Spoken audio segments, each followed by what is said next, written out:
ជំរាបសួរនាងខ្ញុំឈ្មោះអងស្រីណុចជំរាបសួរនាងខ្ញុំឈ្មោះសុនភេរៈស្មីពួកយើងជានិស្សិតអក្សរសាស្ត្រឆ្នាំទី5ដែលកំពុងសិក្សាបន្តនៅក្នុងសាកលវិទ្យាល័យអន្តរជាតិ IU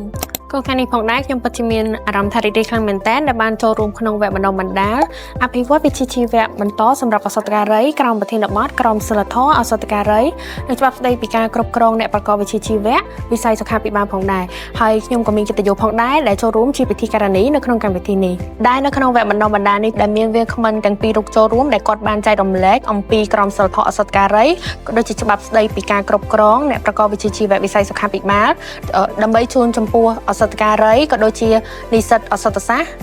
បានយល់ដឹងអំពីក្រមសីលធម៌ជាដើមហើយពួកយើងក៏ជូនពរទៅដល់បងប្អូនដែលត្រៀមនឹងប្រឡងនៅពេលខាងមុខនេះជូនពរឲ្យទទួលបាននីតិល្អហើយបើសិនជាមានចំណាប់អារម្មណ៍តាក់ទងជាមួយនឹងវិស័យសុខាភិបាលអាចកលិចមកមើលសាលា IU បានជំរាបលា